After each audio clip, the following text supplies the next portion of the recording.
안녕하세요. 저는 김미자라고 합니다. 정말 큰일 날 뻔했던 제 이야기 좀 들어주세요. 그해 가을은 유독 스산했습니다.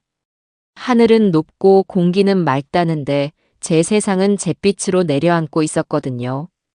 아들 성철이네가 망했다는 소식을 전해 들은 것이 추석을 불과 일주일 앞둔 때였습니다. 전화기 저편에서 들려오는 아들의 목소리는 금방이라도 꺼질 듯 위태로웠습니다. 사업을 무리하게 확장한 것이 화근이었어요. 사기를 당하고 빚더미에 올라 살던 아파트까지 차 앞 딱지가 붙었다는 기가 막힌 이야기였습니다. 하늘이 무너지고 땅이 꺼지는 심정이었지만 어미인 제가 정신을 붙들어야 했습니다. 일단 애들 데리고 이리로 오거라, 그 말밖에 해줄 말이 없었습니다. 이삿짐 센터의 요란한 트럭이 제가 사는 낡은 빌라 골목으로 꾸역꾸역 들어오던 날, 저는 애써 태어난 척 대문 앞에 서서 그들을 맞았습니다. 트럭에서 내리는 아들 녀석의 얼굴은 반쪽이 되어 있었고, 며느리 유시연의 얼굴은 슬픔이나 좌절보다는 짜증과 경멸로 단단하게 굳어 있었어요. 5살배기 손주 우준이만 철없이 제 품에 와락 안겼습니다. 할머니, 보고 싶었어요. 아이의 그 천진한 한마디가 그나마 제 마음에 작은 온기를 불어넣어 주었습니다. 짐이라고 해봤자 옷가지 몇 상자와 아이 장난감이 전부였습니다. 시연이 시집 올 때 해왔다던 값비싼 혼수들은 이미 헐값에 다 넘어가고 없다고 했어요. 성철이가 제 눈치를 보며 쭈뼛거리다 입을 열었습니다. 엄마 미안해. 정말 면목 없어. 됐다. 어서 들어오기나 해라. 저는 며느리가 들으라는 듯 일부러 더 씩씩하게 말하며 앞장섰습니다. 하지만 현관에 들어서는 순간부터 시연의 시련은 시작되었습니다. 신발을 벗고 집 안으로 들어선 그녀는 마치 오물이라도 밟은 사람처럼 미간을 찌푸리며 집 안을 훑어보았습니다. 어머님, 이 집은 언제 마지막으로 수리하신 거예요? 첫마디였습니다. 제 평생의 역사가 고스란히 담긴 이 집을 향한 첫 평가였죠.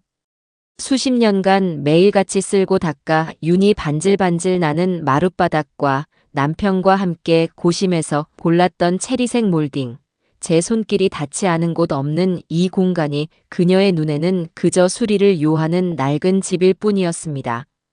사람 사는 데는 아무 문제 없다. 너희가 잠시 몸만 피하면 되는 곳이니 군소리 말고 지내거라. 제 말에 시연의 입술이 비죽 튀어나왔어요. 그녀는 대답 대신 보란듯이 손가방에서 소독용 물티슈를 꺼내 우준이의 손과 제 손을 거칠게 닦아냈습니다. 마치 제가 세균 덩어리라도 되는 것처럼요. 그 순간 심장이 차갑게 식는 기분이었습니다. 이건 시작에 불과했습니다. 방 2칸짜리 작은 빌라. 안방은 제가 쓰고 작은 방을 아들 내외에게 내주었습니다.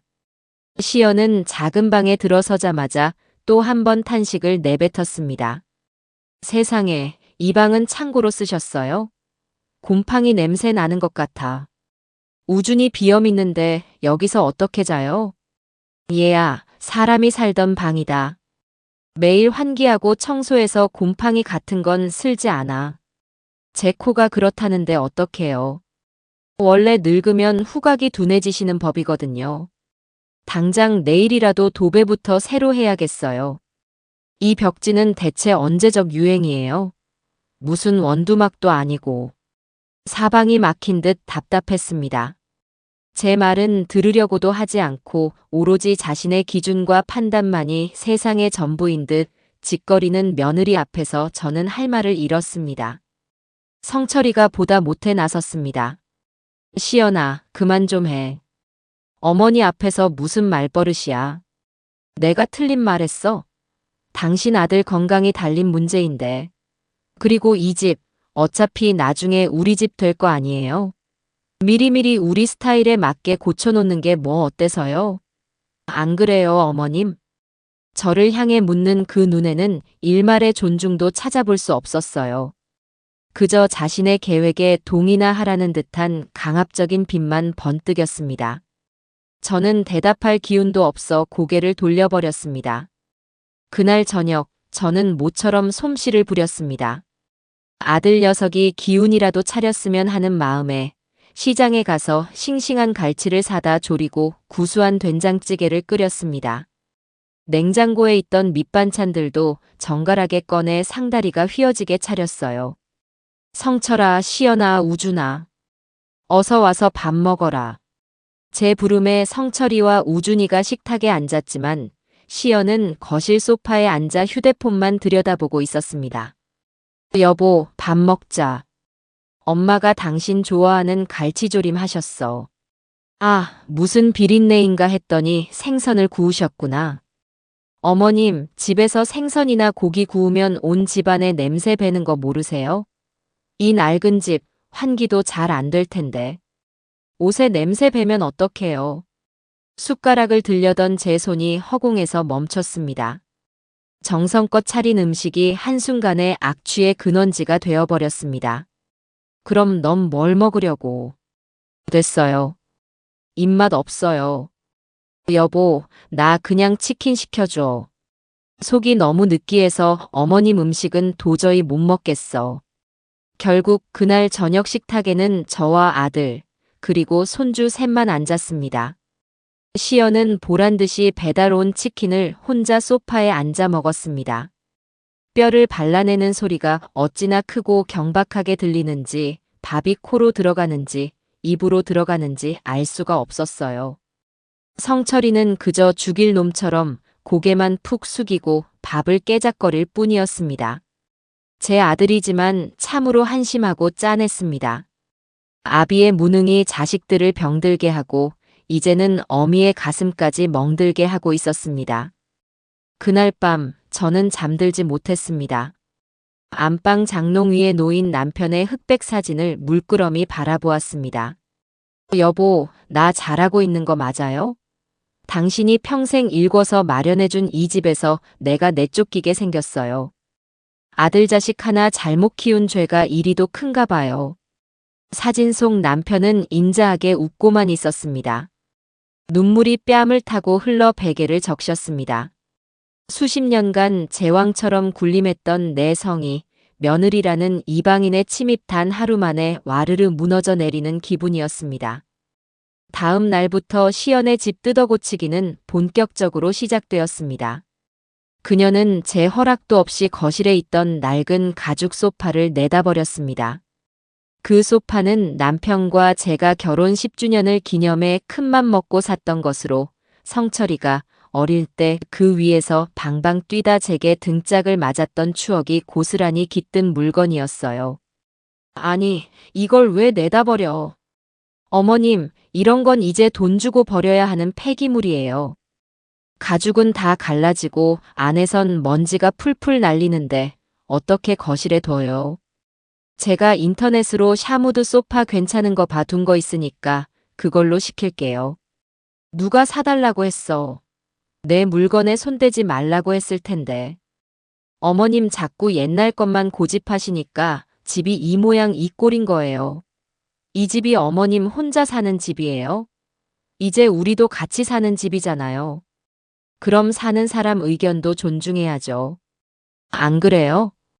기가 막혀 말이 나오지 않았습니다. 얹혀 사는 주제의 주인 행세를 하는 것도 모자라 저를 구시대의 유물 취급하는 며느리의 뻔뻔함에 치가 떨렸습니다. 소파가 사라진 거실은 이가 빠진 것처럼 휑했습니다. 그리고 며칠 뒤 그 자리에는 시연의 말대로 번쩍이는 회색 샤무드 소파가 들어왔습니다. 저는 그 소파에 단 한 번도 앉지 않았습니다. 그건 소파가 아니라 제 자리를 빼앗고 들어온 거대한 점령군처럼 보였거든요. 소파를 시작으로 집안의 물건들은 하나둘씩 사라지거나 교체되었습니다. 제가 애지중지 닦던 자개장은 촌스럽다는 이유로 베란다로 쫓겨났고 그 자리에는 정체불명의 흰색 수납장이 들어섰습니다. 제가 한 땀 한 땀 수를 놓아 만들었던 방석들은 먼지 날린다는 이유로 쓰레기 봉투에 담겨 버려졌습니다. 제 손때와 추억이 묻은 모든 것들이 시연 스타일이 아니라는 이유만으로 폐기 처분되었습니다. 성철이는 그 모든 과정을 지켜보면서도 아내에게 싫은 소리 한마디 하지 못했어요. 그저 밤늦게 제 방에 몰래 들어와 사과를 반복할 뿐이었습니다. 엄마, 미안해요. 시연이가 스트레스가 심해서 그래. 걔가 원래는 저렇게 막무가내인 애가 아니야. 조금만 엄마가 조금만 더 참아주면 안 될까? 응, 참아. 내가 뭘 더 참아. 내 집에서 내 물건들이 쓰레기처럼 버려지고 있는데 뭘 더 참으라는 말이냐? 넌 내 애비가 이걸 보면 뭐라고 할 것 같아. 죄송해요, 엄마. 다 제 불효예요. 근데 어떡해. 지금 우리가 기댈 곳은 엄마밖에 없는데. 우준이 생각해서라도 제발. 아들의 눈물 어린 호소 앞에 저는 결국 입을 다물고 말았습니다. 그래요, 결국 손주가 인질이었습니다. 저 어린 것이 무슨 죄가 있겠어요. 어미 잘못 만난 죄, 아비 잘못 둔 죄밖에요. 저는 내쫓기는 심정으로 제 추억들을 포기했습니다. 집은 점점 제가 알던 모습이 아닌 낯선 공간으로 변해갔습니다. 그렇게 한 달이 지났을까요? 저는 내 집 부엌과 안방만 오가는 유령 같은 신세가 되었습니다. 그러던 어느 비 오는 주말 오후, 저는 견딜 수 없는 향수와 외로움에 휩싸였습니다. 거실은 시연과 우준이가 차지하고 있었기에 저는 안방 장롱 깊숙한 곳에서 남편의 유품 상자를 꺼내 들었습니다. 그 안에는 남편이 젊을 적부터 모아온 낡은 LP판들과 그가 아끼던 작은 턴테이블이 들어있었어요. 제가 20살 처녀적 남편이 처음 제게 데이트 신청을 하며 들려주었던 노래가 담긴 음반이었습니다. 먼지를 조심스럽게 닦아내고 턴테이블에 전원을 연결했습니다. 그리고 조심스럽게 바늘을 올렸어요. 지지직거리는 잡음과 함께 수십 년 전의 멜로디가 흘러나왔습니다. 그 노래를 듣고 있으니 고생만 하다간 남편 생각에 그리고 지금의 내 처지에 눈물이 왈칵 쏟아졌습니다. 그때였습니다. 안방 문이 벌컥 열리더니 시연이 잔뜩 인상을 쓴 채 들어왔습니다. 어머님, 지금 이게 무슨 소리예요? 시끄러워 죽겠네. 우준이 낮잠 자는데 다 깨겠어요. 아니, 이 고물은 또 어디서 꺼내셨어요? 요즘 세상에 누가 이런 걸 들어요? 지직거리는 소음 때문에 귀만 아프구만. 당장 끄세요. 시연은 다짜고짜 턴테이블의 전원을 꺼버렸습니다. 제 추억이 한순간에 소음이 되어 강제로 멈춰섰습니다. 이건 내 시아버지가 아끼던 거다. 아버님은 이런 촌스러운 걸 좋아하셨어요? 어쩐지. 아무튼 이거 자리만 차지하고 먼지만 쌓이니까 제가 알아서 처리해 드릴게요. 요즘 인터넷 중고 장터에 올리면 이런 거 좋아하는 이상한 사람들이 사가기도 하더라고요. 안 팔리면 그냥 고물상에 넘기고요. 순간 머리가 띵 하고 울렸습니다. 내 남편의 분신과도 같은 물건을 고물 취급하며 팔아버리겠다고 말하는 며느리의 모습에 이성의 끈이 끊어지는 것을 느꼈습니다. 안 된다. 이건 절대 안 돼. 내 눈에 흙이 들어가기 전까지는 이 집에서 한 발자국도 못 나간다. 제 평생 처음으로 내질러 본 악에 가까운 고함이었습니다. 시연은 잠시 놀란 듯 했지만 이내 코웃음을 치며 되받아쳤습니다. 어머, 무서워라. 이깟 고물이 뭐라고 사람을 잡으려 드세요? 지금 이게 살아있는 손자 낮잠보다 더 중요하다는 말씀이세요? 죽은 남편 물건 붙들고 사는 게 그렇게 좋으세요? 어머님이야말로 너무 이기적인 거 아니에요? 뭐라고? 성철 씨, 당신도 와서 말 좀 해봐. 어머니가 이딴 고물 때문에 우준이 잠도 못 자게 하잖아. 저거 당장 갖다 버리라고 좀 해. 시연의 고함에 성철이가 방에서 뛰어나왔습니다. 그리고는 상황 파악도 못한 채 언제나처럼 제게 매달렸습니다. 엄마, 왜 그래? 응? 그냥 나중에 우준이 없을 때 조용히 들으시면 되잖아. 시연아, 당신도 말이 너무 심했어. 어머니한테 그게 무슨. 뭐가 심해? 난 이 집에서 애 키우는 엄마 입장으로 말하는 거잖아. 당신은 대체 누구 편이야? 그 둘이 싸우는 모습을 보며 저는 깊은 무력감에 빠졌습니다. 이곳은 지옥이었습니다. 내 돈으로, 내 몸으로 지켜온 내 집이 어느새 벗어날 수 없는 지옥이 되어버렸습니다. 저는 조용히 턴테이블을 다시 상자에 넣었습니다. 제 아름다웠던 추억은 산산조각이 나 시커먼 잿더미가 되어버렸습니다. 남편의 낡은 LP판을 도로 상자에 담아 장롱 깊숙이 밀어넣던 그날 이후 제 안에서는 무언가가 완전히 죽어버렸습니다. 슬픔이나 분노 같은 감정조차 사치처럼 느껴졌어요. 그저 텅 빈 깡통처럼 하루하루를 기계적으로 살아낼 뿐이었습니다.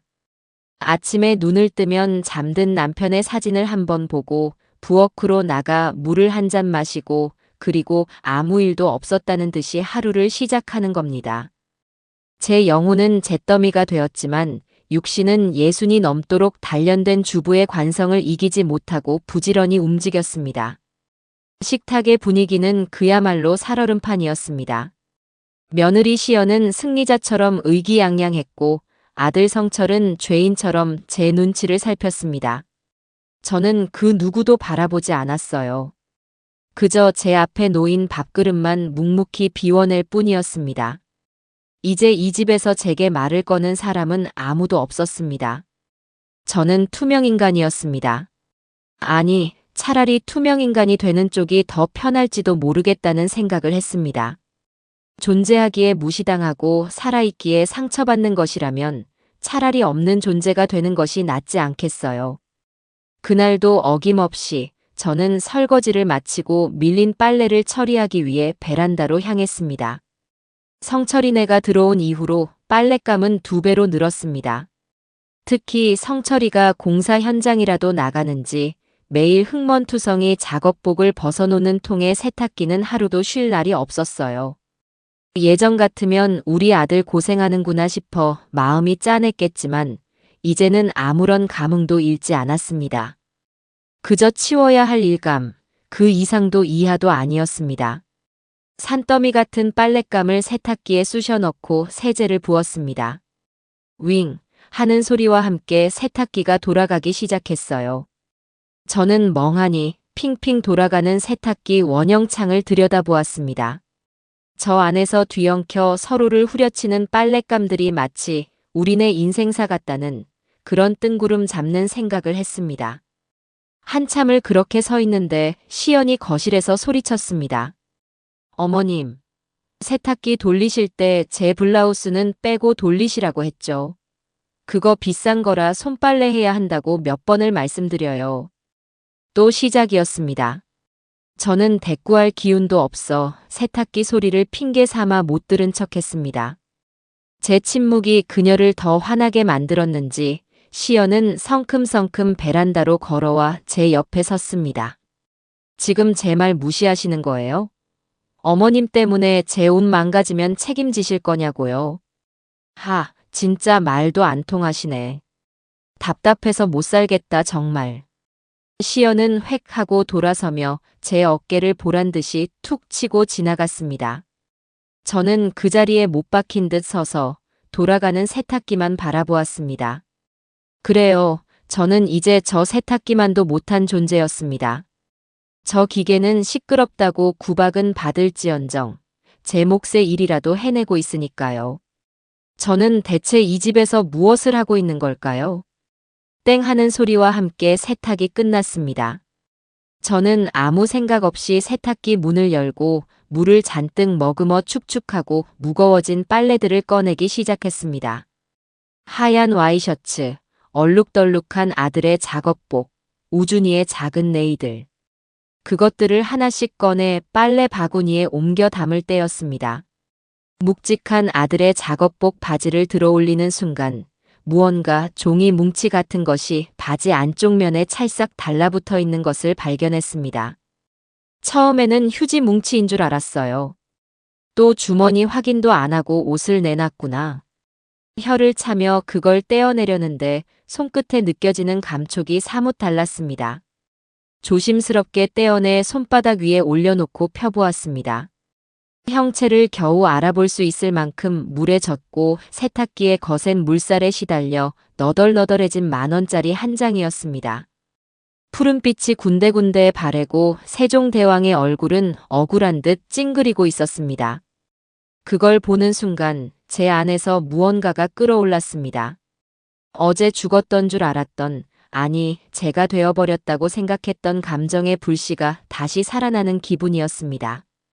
제 아무리 아들 돈이라지만 이렇게 너덜너덜해지도록 세탁기 안에 처박아둘 만큼 하찮게 취급한 돈. 주인조차 그 존재를 잊어버린 돈. 어쩌면 하늘이 이 집에서 숨도 제대로 못 쉬고 사는 저를 가엾게 여겨 작은 선물을 내려준 것은 아닐까. 이 돈의 임자는 바로 나라고 하늘이 말해주는 것만 같았습니다. 누가 볼세라 저는 재빨리 사위를 둘러보았습니다. 시연은 거실 소파에 누워 휴대폰을 들여다보며 낄낄거리고 있었고 성철이는 아직 퇴근 전이었습니다. 저는 심장이 쿵쾅거리는 것을 느끼며 그 축축하고 차가운 10,000원짜리를 제 낡은 앞치마 주머니 깊숙이 쑤셔 넣었습니다. 젖은 돈의 냉기가 허벅지께로 스며들었습니다. 그것은 단순한 돈이 아니었어요. 그것은 제 수치심이었고 서름이었으며 그리고 아주 작은 반란의 씨앗이었습니다. 빨래 바구니를 들고 건조대로 향하는 제 걸음걸이는 아주 조금 가벼워진 것 같았습니다. 그날 오후 내내 저는 앞치마 주머니 속 10,000원짜리의 축축한 감촉을 매만지며 수십 년 만에 처음으로 비밀이라는 것을 품게 되었습니다. 다음 날 아침이 밝았습니다. 앞치마 주머니 속 10,000원은 밤새 꾸덕꾸덕하게 말라 있었습니다. 바싹 마른 돈은 어제보다 훨씬 가벼웠지만 제 마음속에서는 오히려 더 무겁게 존재감을 드러내고 있었어요. 저는 아침 식사를 준비하는 내내, 그리고 설거지를 하는 내내 과연 이 돈을 어떻게 할 것인가를 고민했습니다. 돌려줄까? 아니, 누구에게 돌려준단 말인가요? 이 돈의 존재를 아는 사람은 저밖에 없습니다. 그렇다면 내가 써도 되는 걸까? 훔치는 것도 아닌데 괜찮지 않을까? 수많은 생각이 머릿속을 오갔습니다. 그날따라 시연의 잔소리는 유독 더 날카로웠습니다. 제가 무심코 현관에 벗어놓은 낡은 구두를 보더니 어머님, 이런 건 좀 버리세요. 우리 집 현관 격 떨어져요라며 타박을 주는 것이었습니다. 그 말을 듣는 순간 제 안의 모든 망설임이 눈 녹듯 사라졌습니다. 그래, 쓰자. 이 돈으로 보란 듯이 나를 위해 무언가를 하자. 이 집에서 내 격은 이미 바닥까지 떨어진 지 오래인데 신발격 따위가 무슨 대수란 말인가. 저는 앞치마를 벗어 던지고 수십 년 만에 외출 준비라는 것을 했습니다. 장롱 속에 처박아 두었던 그나마 가장 모양이 괜찮은 외출복을 꺼내 입었습니다. 그리고 화장대 거울 앞에 앉아 아주 오랜만에 분을 발랐습니다. 거울 속에는 낯선 늙은이가 저를 바라보고 있었어요. 언제 이렇게 늙어버렸을까요? 입술 연지를 바르는 손이 파들파들 떨렸습니다. 어머님, 어디 가세요? 웬일로 화장까지 하셨네. 거실을 지나가는데 소파에 누워있던 시연이 저를 위아래로 훑어보며 비아냥거렸습니다. 바람 좀 쐬고 오마. 돈은 있으세요? 시장 가서 또 뭐 사오시게요? 냉장고 터지겠어요, 어머님. 저는 대꾸하지 않았습니다. 그저 낡은 구두를 구겨 신고 현관문을 나섰습니다. 바깥 공기는 상쾌했습니다. 매일같이 저를 짓누르던 집안의 탁한 공기와는 비교도 할 수 없었어요. 저는 홀린 듯 동네 시장으로 발걸음을 옮겼습니다. 시장은 사람들로 북적였고 활기가 넘쳤습니다. 온갖 맛있는 냄새가 제 코를 간지렸습니다. 떡볶이, 튀김, 순대, 어묵. 시집 온 이후로는 한 번도 제 돈 주고 사 먹어본 적 없는 것들이었습니다. 저는 시장 안쪽 허름한 국수 가게 앞에 멈춰 섰습니다. 남편이 살아있을 때 가끔 저와 함께 와서 팥칼국수를 사주던 곳이었습니다. 가게 주인 할머니는 바뀌었지만 가게의 낡은 분위기는 그대로였어요. 저는 주머니 속 10,000원짜리를 꼭 쥐고 가게 안으로 들어섰습니다. 팥 칼국수 한 그릇 주세요. 잠시 후 김이 모락모락 피어나는 뜨끈한 팥 칼국수가 제 앞에 놓였습니다. 숟가락으로 국물을 한술 떠 입에 넣었습니다. 달큼하고 구수한 맛이 입안에 퍼지면서 꽁꽁 얼어붙었던 속이 확 풀리는 기분이었습니다. 저는 허겁지겁 칼국수를 입에 밀어 넣었습니다. 음식을 먹는 내내 눈물이 핑 돌았습니다. 그깟 칼국수 한 그릇이 아니었어요. 이것은 수십 년 만에 처음으로 오롯이 저 자신에게 주는 작은 위로이자 저를 무시하는 며느리에 대한 소심한 복수였습니다. 10,000원짜리 한 장이 제게 이런 호사를 누리게 해줄 줄은 꿈에도 몰랐습니다. 국물 한 방울 남기지 않고 그릇을 다 비우고 나니 3,000원이 남았습니다. 저는 그 돈으로 시장 입구에서 파는 제일 작은 꿀 호떡을 3개 샀습니다. 하나는 내 것, 하나는 아들 6것, 그리고 나머지 하나는 그래도 손주니까 우준이 것을 샀습니다. 집으로 돌아오는 발걸음은 갈 때보다 훨씬 무거웠습니다. 작은 반란 뒤에 찾아온 것은 후련함이 아니라 혹시나 하는 불안감이었습니다. 현관문을 열고 들어서자 집안의 공기가 심상치 않다는 것을 직감적으로 느낄 수 있었어요. 시연은 소파가 아니라 식탁 의자에 팔짱을 낀 채 앉아 저를 기다리고 있었습니다. 그 옆에는 막 퇴근한 듯한 성철이가 안절부절 못하며 서 있었고요. 어디 갔다 이제 오세요? 시연의 목소리는 얼음장처럼 차가웠습니다.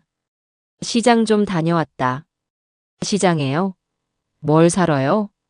그때 시연의 눈이 제 손에 들린 호떡 봉지에 꽂혔습니다. 그녀는 자리에서 일어나 제게 성큼성큼 다가왔습니다.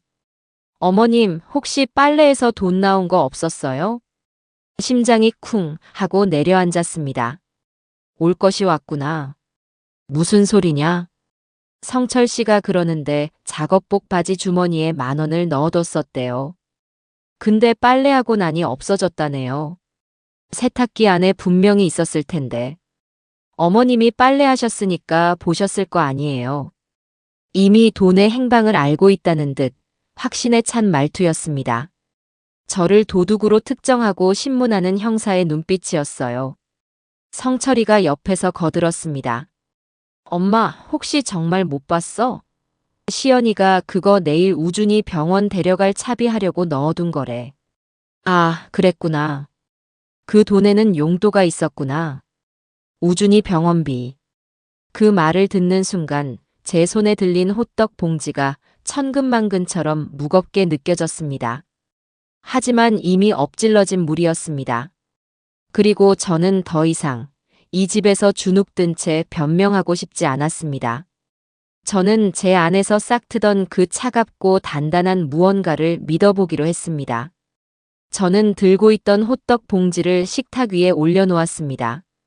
그리고 시연과 성철이를 똑바로 쳐다보며 제 평생 가장 태연한 목소리로 말했습니다. 아, 그 돈 내가 썼다. 제 대답이 끝나기 무섭게 시연의 얼굴이 흉측하게 일그러졌습니다. 그녀의 눈에서 불꽃이 튀는 것을 저는 똑똑히 보았습니다. 폭풍이 시작되고 있었습니다. 뭐라고요? 시연은 제 대답을 제대로 이해하지 못했다는 듯 혹은 믿고 싶지 않다는 듯 되물었습니다. 그녀의 목소리는 가늘게 떨리고 있었어요. 분노가 임계점을 넘어 폭발하기 직전의 고요함이었습니다. 내가 썼다고 했다. 그걸로 칼국수 사 먹고 호떡도 사왔다. 여기 내 아들 것도 있으니 먹든가 말든가 해라. 저는 조금도 물러서지 않고 시연의 눈을 마주보며 말했습니다. 제 그런 당당한 태도가 오히려 그녀의 분노에 기름을 부은 모양이었습니다. 미쳤어요? 지금 제정신이에요? 남의 돈을 왜 함부로 써요? 그것도 애 병원비라고 한 돈을. 세탁기를 뒤져서 돈을 훔쳐가요? 이 집이 아주 도둑 소굴이네. 도둑. 그 단어가 비수처럼 날아와 제 가슴에 박혔습니다. 내 집에서 내 아들 옷에서 나온 돈을 쓴 대가가 도둑이라는 오명이었습니다. 평생을 남에게 싫은 소리 한 번 안 하고 손가락질 받을 일 없이 정직하게 살아온 제 인생이 통째로 부정당하는 순간이었습니다. 말 다 했냐? 어디다 대고 도둑년 소리야? 내 집에서 내 아들 옷에서 나온 돈, 젖어서 굴러다니는 걸 내가 썼다. 그게 그렇게 죽을 죄냐? 저도 모르게 고함이 터져 나왔습니다. 억눌렸던 모든 서름과 분노가 한꺼번에 목구멍을 타고 터져 나왔어요. 제 격한 반응에 성철이가 기겁하며 저와 시연 사이를 막아섰습니다. 엄마, 진정해. 시연아, 너도 말이 너무 심하잖아. 어떻게 어머니한테 도둑이라고. 비켜. 당신은 빠져 있어. 이게 지금 말실수한 걸로 보여. 어머님이 우리 돈 훔친 거잖아. 그것도 애 병원비를. 하다 이제 집안에서 도둑질까지 하시냐고요. 시연은 성철이를 거칠게 밀치고 제 앞으로 다가섰습니다. 증오로 이글거리는 그녀의 눈과 정면으로 마주섰을 때 저는 공포 대신 기이한 평온함을 느꼈습니다. 이제 모든 것이 끝장나겠구나. 더 이상은 돌이킬 수 없겠구나. 이게 진짜 노망이 났나? 늙었으면 곱게 늙을 것이지 어디서 도둑질을 배워와서. 그 말을 내뱉으며 시연은 손을 뻗었습니다. 그리고 다음 순간 제 머리채가 거세게 뒤로 젖혀졌습니다. 악! 두피가 통째로 뽑혀나가는 듯한 끔찍한 고통과 함께 제 입에서 비명이 터져 나왔습니다. 세상이 빙글 돌고 눈앞이 아찔해졌어요. 제 머리카락 한 움큼을 틀어준 시연은 악귀 같은 형상으로 저를 노려보며 소리쳤습니다. 훔친 돈으로 사 먹은 칼국수가 목구멍으로 넘어가디. 대답해봐. 이 도둑년아. 머리채를 잡힌 채 이리저리 흔들리며 저는 수치심과 모멸감, 그리고 육체적 고통에 정신을 차릴 수가 없었습니다. 그때였습니다. 제 귓가에 무언가 툭 하고 끊어지는 소리가 들렸습니다. 그것은 제 머리카락이 뽑히는 소리가 아니었어요. 그것은 지난 수십 년간 아들을 향해 품어왔던 모정의 끈, 며느리를 가족으로 인정하려 애썼던 마지막 미련의 끈, 그리고 이 지옥 같은 현실을 어떻게든 버텨보려 했던 인내의 끈이 한꺼번에 끊어지는 소리였습니다. 이거 놔라. 저는 남은 힘을 다해 시연을 밀쳐냈습니다. 시연이 주춤하며 뒤로 물러서는 순간 그녀의 소나기에서 빠져나온 제 머리카락 몇 올이 힘없이 바닥으로 떨어져 내렸습니다. 저는 비틀거리며 뒷걸음질 쳤습니다. 그리고 제 평생 단 한 번도 상상해 본 적 없는 일을 실행에 옮기기로 결심했습니다. 저는 그대로 몸을 돌려 안방으로 향했습니다. 성철이가 엄마, 괜찮아? 엄마, 라며 제 뒤를 따랐지만 저는 아무것도 들리지 않았습니다. 안방으로 들어가자마자 문을 걸어 잠갔습니다. 쿵, 쿵, 쿵. 성철이가 문을 두드리는 소리가 들려왔습니다. 엄마, 문 좀 열어봐. 제발. 내가 잘못했어. 다 내 잘못이야. 아들의 울부짖음을 들으며 저는 화장대 의자에 주저앉았습니다. 떨리는 손으로 전화기를 들었습니다. 수화기는 얼음장처럼 차가웠습니다. 저는 잠시 망설였습니다. 정말 이렇게까지 해야 할까? 하지만 거울 속에 비친 제 모습을 보는 순간 모든 망설임이 사라졌습니다. 헝클어진 머리, 눈물과 경멸로 범벅이 된 얼굴, 그리고 공포와 체념이 뒤섞인 눈동자. 이건 사람의 모습이 아니었습니다. 저는 떨리는 손가락으로 번호를 하나씩 눌렀습니다. 네, 경찰입니다. 무엇을 도와드릴까요? 수화기 너머에서 들려오는 젊고 침착한 목소리에 제 입에서는 뜻밖에도 아주 차분한 목소리가 흘러나왔습니다. 제가 며느리에게 맞았어요. 제발 빨리 와주세요. 제 말이 끝나자 문 밖의 소음이 거짓말처럼 멎었습니다. 잠시 후 시연의 앙칼진 목소리가 문을 뚫고 들어왔습니다. 미쳤어, 진짜. 지금 경찰에 신고한 거야? 이 노망난 할망구가 진짜 죽으려고 환장을 했나? 저는 아무 대답도 하지 않았습니다. 그저 수화기를 꼭 붙들고 제 인생을 송두리째 바꿀 그 소리가 어서 도착하기만을 기다렸습니다. 잠시 후 현관 초인종 소리가 요란하게 울렸습니다. 그리고 제 인생의 이막이 그렇게 시작되고 있었습니다. 딩동, 딩동. 현관 초인종 소리는 제 심장 소리처럼 온 집안에 울려 퍼졌습니다. 문 밖에서 쿵쿵거리며 제 방문을 두드리던 아들의 손길과 저를 향해 악담을 퍼붓던 며느리의 목소리가 거짓말처럼 멎었습니다. 세상의 모든 소음이 한순간에 진공 속으로 빨려 들어간 듯한 정적. 그 정적 속에서 저는 쿵 하고 닫히는 현관문 소리를 들었습니다. 이제 돌이킬 수 없었습니다. 저는 잠시 숨을 골랐습니다. 그리고 자리에서 일어나 흐트러진 옷매무새를 가다듬었습니다. 헝클어진 머리는 일부러 매만지지 않았어요. 제 치욕의 증거를 그대로 남겨두고 싶었습니다. 굳게 잠갔던 안방 문고리를 돌려 문을 열자 제 앞에는 완전히 새로운 세상이 펼쳐져 있었습니다. 낯선 두 명의 젊은 경찰관이 거실에 서 있었습니다. 그들의 단단해 보이는 제복과 침착한 눈빛이 아수라장이었던 우리 집의 공기를 단번에 제압하고 있었어요. 아들 성철이는 사색이 된 얼굴로 어쩔 줄 몰라 하며 서 있었고 며느리 시연은 방금 전까지 저를 잡아먹을 듯이 날뛰던 기세는 온데간데 없이 금방이라도 눈물을 터뜨릴 것처럼 억울한 표정을 연기하고 있었습니다. 저와 눈이 마주치자 그녀는 기다렸다는 듯이 경찰관에게 외쳤습니다. 경찰 아저씨, 저희 어머님이 치매가 좀 있으세요. 자꾸 이상한 말씀을 하시고 혼자 넘어지시고는 누가 그랬다고 착각하시고. 그래요. 방금도 혼자 방에서 뭘 하시다 그러셨는지 갑자기 저희한테 소리를 지르시더니 경찰을 부르신 거예요. 저희는 정말 아무 짓도 안 했어요. 시연은 눈물까지 글썽이며 열변을 토했습니다. 그 가증스러운 연기를 보고 있자니 헛웃음이 나왔습니다. 저 여자는 정말이지 타고난 배우였습니다. 성철이가 옆에서 시연의 말을 거들었습니다. 네, 맞습니다. 경찰관님. 저희 어머니가 요즘 기억이 오락가락하셔서요. 제가 아들인데 정말 아무 일도 없었습니다. 죄송합니다. 괜한 신고로 고생하시게 해서 정말 죄송합니다.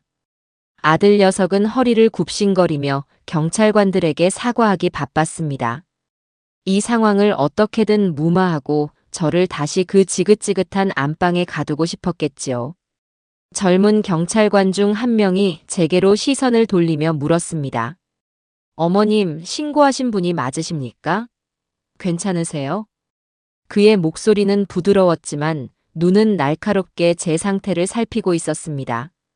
저는 천천히 고개를 끄덕였습니다. 그리고 제 인생에서 가장 또렷한 목소리로 입을 열었습니다. 네, 제가 신고했습니다.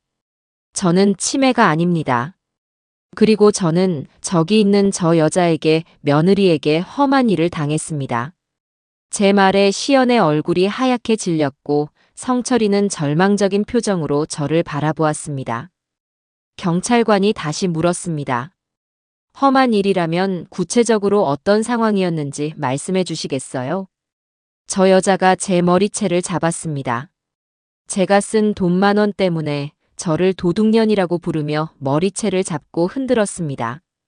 저는 떨리는 손을 들어 제 헝클어진 머리카락을 가리켰습니다. 그리고 조금 전 시연의 소나기에서 빠져나와 바닥에 떨어졌던 제 머리카락 몇 올을 손가락으로 집어들어 경찰관에게 보여주었습니다. 이게 그 증거입니다. 경찰관들의 표정이 굳어졌습니다. 그들은 서로 눈짓을 교환하더니 시연을 향해 몸을 돌렸습니다. 잠시 이쪽으로 와서 이야기 좀 하시죠. 아드님도요. 경찰관들은 시연과 성철이를 작은 방으로 데리고 들어갔습니다. 남겨진 다른 경찰관이 제게 다가와 소파에 앉기를 권했습니다. 저는 뻣뻣하게 굳은 몸을 움직여 소파에 앉았습니다. 그 소파는 시연이 제 허락도 없이 사들인, 제가 한 번도 앉지 않았던 바로 그 소파였습니다. 아이러니하게도 제 반격의 첫 역사는 그 소파 위에서 시작되고 있었습니다. 어머님 놀라셨을 텐데 진정하시고요. 저희가 정확한 상황을 파악해야 하니 처음부터 다시 한번 자세히 말씀해 주시겠습니까? 저는 고개를 끄덕이고 지난 한 달간 이 집에서 있었던 일들을 털어놓기 시작했습니다. 처음에는 목소리가 잘 나오지 않았지만 이야기를 하면 할수록 억눌렸던 울분이 터져 나오며 말이 빨라졌습니다. 이 집에 얹혀 살러 온 첫날부터 저를 무시했던 일, 제 살림살이를 폐기물 취급하며 내다 버린 일, 제 음식을 타박하며 배달 음식을 시켜 먹던 일, 그리고 제 남편의 유품마저 고물 취급하며 팔아버리려 했던 일까지. 그리고 오늘 세탁기에서 나온 10,000원짜리 한 장 때문에 벌어진 이 끔찍한 일까지. 제 이야기는 두서가 없었지만 그 안에는 한 늙은 여인이 제 집에서 겪어야 했던 서름과 치욕이 고스란히 담겨 있었습니다. 제 이야기를 듣는 내내 경찰관은 고개를 끄덕이며 무언가를 수첩에 꼼꼼히 기록했습니다. 잠시 후 작은 방에서 나온 다른 경찰관이 동료에게 다가와 나지막이 말했습니다. 일단 진술이 너무 달라서 양쪽 다 서에 가서 정식으로 조서를 작성해야 할 것 같습니다. 분리 조치가 필요합니다. 그 말을 듣는 순간 성철이가 방에서 뛰쳐나오며 제 앞에 무릎을 꿇었습니다. 엄마, 엄마, 제발. 내가 잘못했어. 내가 다 잘못했어. 제발 경찰서만은. 시연이 좀 용서해줘, 엄마. 우준이는 어떡해? 우준이 엄마 경찰서 끌려가게 할 거야? 아들의 눈물 섞인 애원은 더 이상 제 마음을 움직이지 못했습니다. 저는 차갑게 식은 눈으로 아들을 내려다볼 뿐이었습니다. 경찰관이 성철이를 일으켜 세우며 단호하게 말했습니다. 아드님, 이러시면 공무집행 방해가 될 수 있습니다. 어머님의 의사가 가장 중요합니다. 어머님, 경찰서에 가셔서 정식으로 진술해 주시겠습니까? 저는 한치의 망설임도 없이 대답했습니다. 네, 가겠습니다. 가서 제가 겪은 모든 일을 전부 다 말하겠습니다. 결국 우리는 경찰차를 타고 경찰서로 향했습니다. 저는 앞좌석에 시연과 성철이는 뒷좌석에 탔습니다. 차 안에서는 아무도 말이 없었습니다. 저는 차창 밖으로 빠르게 스쳐 지나가는 김포 시내의 야경을 멍하니 바라보았습니다. 제 인생이 단 몇 시간 만에 이렇게 급격한 커브를 돌게 될 줄은 꿈에도 몰랐습니다. 경찰서에 도착해 저는 한 여성 경찰관 앞에서 조사를 받았습니다. 그녀는 제 이야기를 아주 차분하고 진지하게 들어주었습니다. 저는 그곳에서 제 몸에 가해진 일뿐만 아니라 제 마음에 가해진 수많은 상처들에 대해서도 이야기했습니다. 그것은 법적으로는 처벌할 수 없는 일일지도 모르지만 이 모든 일이 벌어지게 된 배경이라는 것을 설명하고 싶었습니다. 조사가 끝나고 지장을 찍고 나오니 새벽이 가까워지고 있었습니다. 조사를 마치고 나온 시연은 완전히 녹초가 된 얼굴이었습니다. 그녀는 저를 원망과 증오가 뒤섞인 눈으로 노려보았지만 아무 말도 하지 못했습니다. 성철이가 다가와 제게 말했습니다. 엄마, 집에 가자. 그렇게 우리는 다시 택시를 타고 집으로 돌아왔습니다. 들어올 때와는 모든 것이 달라진 집. 현관에 들어서는 순간 저는 깨달았습니다. 더 이상 이 집에서 눈치를 보며 살 필요가 없다는 것을요. 저를 지켜줄 것은 무능한 아들도 덧없는 모정도 아닌 차가운 법과 저 자신뿐이라는 것을 말입니다. 그날 새벽 저는 제 안방 침대에 누워 수십 년 만에 가장 편안한 잠을 잤습니다. 경찰서를 다녀온 다음 날 아침 집안의 공기는 묘하게 달라져 있었습니다. 어제까지 저를 쥐 죽은 듯 숨막히게 하던 그 무겁고 끈적한 공기가 사라지고 대신 팽팽하고 날카로운 긴장감이 그 자리를 채우고 있었어요. 마치 폭풍이 한 차례 휩쓸고 간 뒤의 고요함 같았습니다. 저는 평소보다 조금 늦게 일어났습니다. 안방 문을 열고 나가자 식탁에는 성철이와 시연, 우준이가 앉아 있었습니다. 시리얼 그릇을 앞에 둔 시연은 눈이 퀭했고 제 인기척에 고개를 들었지만 이내 시선을 피했습니다. 성철이는 아예 저와 눈도 마주치지 못하고 고개를 숙인 채 숟가락만 깨작거리고 있었습니다. 어제까지의 기세등등하던 승리자와 비굴하던 방관자의 모습은 온데간데 없었어요. 이제 이 집의 권력 구도는 완전히 뒤바뀐 것입니다. 저는 평소처럼 그들의 아침 식사를 차려주지 않았습니다. 대신 찬장에서 제가 가장 아끼는 찻잔을 꺼내 향긋한 국화차를 우렸습니다. 그리고 식탁이 아닌 거실 소파에 가서 앉았습니다. 시연이 보란듯이 차지하고 앉아 제 마음을 긁어대던 바로 그 회색 소파였습니다. 소파에 깊숙이 몸을 묻고 따뜻한 찻잔을 감싸주니 비로소 이곳이 내 집이라는 실감이 났습니다. TV를 켜고 아침 뉴스를 보는데 등 뒤에서 시연이 신경질적으로 그릇을 치우는 소리가 들려왔습니다. 기분이 나쁘지 않았어요. 오히려 아주 상쾌했습니다. 오전 내내 저는 집안의 제자리를 되찾는 의식을 치렀습니다. 시연이 촌스럽다고 베란다로 내쫓았던 자개장을 성철이를 시켜 다시 거실로 들여놓았습니다. 아들 녀석은 군말 없이 낑낑대며 자개장을 옮겼습니다. 시연이 사들인 정체불명의 흰색 수납장은 작은 방으로 치워버렸어요. 제가 한 땀 한 땀 술을 놓았던 방석들도 다시 꺼내 소파 위에 올려놓았습니다. 집은 조금씩 예전의 제 모습을 되찾아갔습니다. 시연은 그 모든 과정을 입을 꾹 다문 채 지켜볼 뿐이었습니다. 그녀는 알고 있었을 겁니다. 지금 섣불리 제게 대들었다가는 가중처벌이라는 더 무서운 딱지가 붙을 수도 있다는 것을요. 오후가 되자 저는 가장 중요한 일을 처리하기 위해 외출 준비를 했습니다. 어제 입었던 옷을 그대로 챙겨 입고 화장도 하지 않았습니다. 이제는 누군가에게 잘 보이기 위해 꾸밀 필요가 없었으니까요. 제가 현관을 나서려는데 성철이가 다급하게 저를 불렀습니다. 엄마, 어디가? 은행 좀 다녀오마. 은행은 왜? 내가 같이 가줄까? 필요 없다. 저는 짧게 대답하고 집을 나섰습니다. 제 목적지는 동네에 있는 농협이었습니다. 제 기초연금이 들어오는 통장을 만든 곳이었죠. 번호표를 뽑고 순서를 기다리는 동안 저는 앞으로 벌어질 일들을 머릿속으로 차분하게 정리했습니다. 어떻게 오셨습니까? 제 차례가 되어 창구에 앉자 젊은 여직원이 상냥하게 물었습니다. 저는 주머니에서 신분증을 꺼내며 말했습니다. 통장이랑 카드를 잃어버려서요. 재발급받고 싶습니다. 네, 어머님. 신분증 주시고요. 여직원은 제 신분증을 받아들고 컴퓨터에 무언가를 입력하기 시작했습니다. 그리고는 제게 물었습니다. 혹시 통장 비밀번호도 바꾸시겠어요? 네. 완전히 새로운 걸로 바꿔주세요. 그리고 이 통장에 연결된 자동이체 같은 게 있으면 전부 다 해지해 주시고요. 모든 절차는 금방 끝났습니다.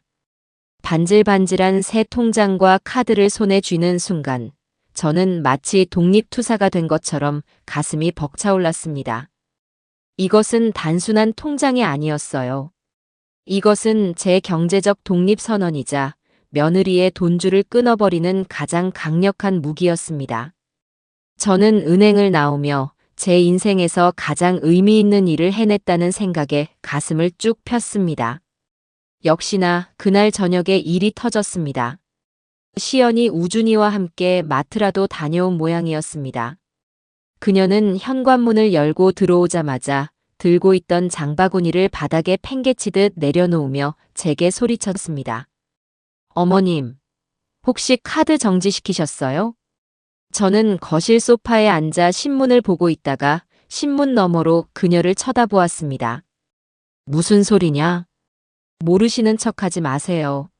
방금 마트에서 계산하는데 어머님이 주신 카드가 정지된 카드라고 나오잖아요. 사람들 다 쳐다보는데 제가 얼마나 창피했는지 아세요? 그녀는 분노로 얼굴이 시뻘개져 있었습니다. 저는 천천히 신문을 접어 탁자 위에 내려놓았습니다.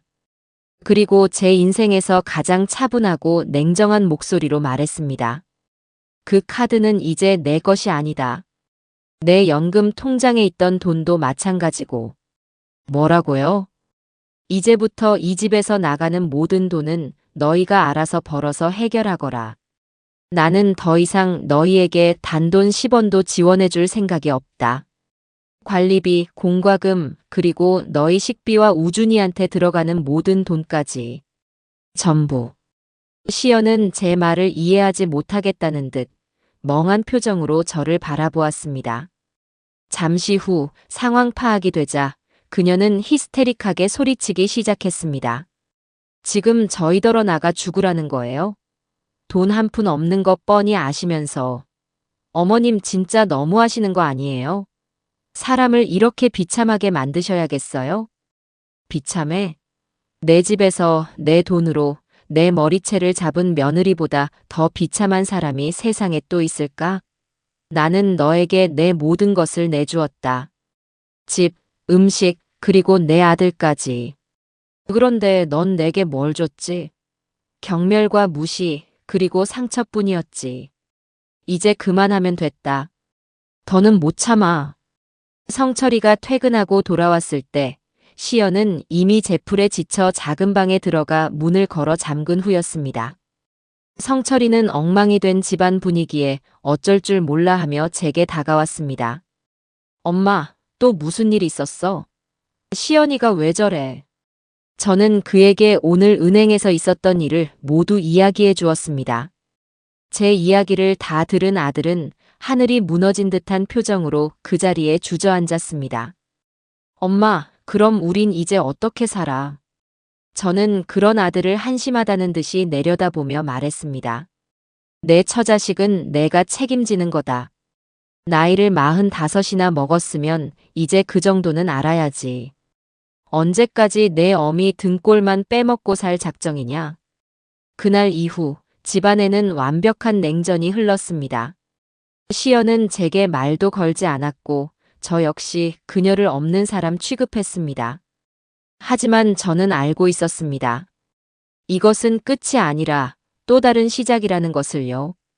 돈줄이 끊긴 맹수는 살아남기 위해 더욱 사나워지기 마련이니까요. 제 반격은 이제 막 서막을 올렸을 뿐이었습니다. 돈줄이 끊기고 며칠이 지나자 집안의 분위기는 더욱 험악해졌습니다. 시연은 사사건건 신경질이었고 그 화풀이는 고스란히 아들 성철에게로 향했습니다. 밤마다 작은 방에서는 그 둘이 다투는 소리가 담장을 넘어왔습니다. 당신은 대체 뭐하는 인간이야? 마누라가 시어머니한테 저런 취급을 당하는데 보고만 있어. 당신 엄마한테 가서 당장 돈 내놓으라고 빌기라도 하란 말이야. 내가 어떻게 그래? 엄마 지금 보통 화나신 게 아니란 말이야. 화난 게 대수야? 당장 우리 우준이 분유값도 없게 생겼는데. 당신이 남자라면 가장이라면 어떻게든 해결해야 할 거 아니야. 능력도 없지, 배짱도 없지, 아주 등신쪼다야.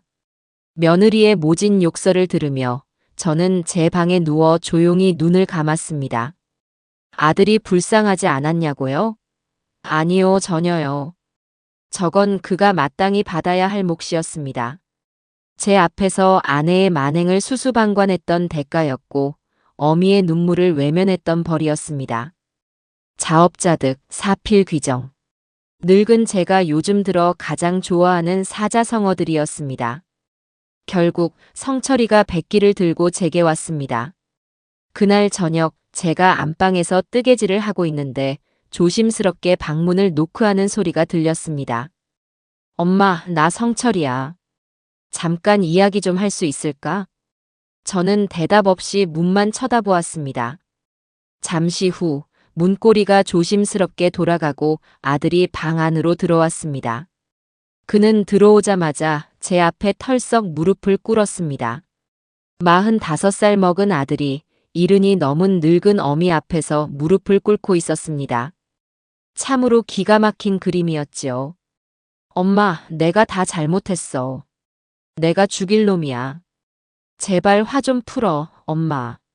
성철이는 그렇게 말하며 엎드려 울기 시작했습니다. 굵은 눈물이 뚝뚝 떨어져 제 방바닥을 적셨습니다. 예전 같았으면 아들의 저런 모습에 당장 마음이 약해져 일어나거라 이놈아 하며 일으켜 세웠을 겁니다. 하지만 지금의 저는 달랐습니다. 제 마음은 차갑게 식어 그 어떤 불로도 녹일 수 없는 영구동토층이 되어버린 지 오래였습니다. 저는 뜨개질하던 손을 멈추지 않고 무심하게 물었습니다. 뭐가 잘못인데? 내가 뭘 잘못했는지 어디 한번 말해보거라. 그냥 다 내가 못나서, 내가 무능해서. 다 내 잘못이야, 엄마. 역시나였습니다. 그는 여전히 문제의 본질을 파악하지 못하고 있었어요. 그는 자신의 무능을 탓하고 있었지만 진짜 잘못은 그것이 아니었습니다. 진짜 잘못은 그의 비겁함이었습니다. 불의를 보고도 침묵했고 약자가 짓밟히는 것을 외면했으며 오로지 자신의 안위만을 위해 진실을 외면한 죄. 그게 바로 그의 가장 큰 죄였습니다. 시연이가 스트레스가 너무 심해서 그랬어, 엄마. 갑자기 집도 망하고 낯선 환경에 적응하려니 얼마나 힘들었겠어. 엄마가 너그러운 마음으로 이번 한 번만 이해해주면 안 될까?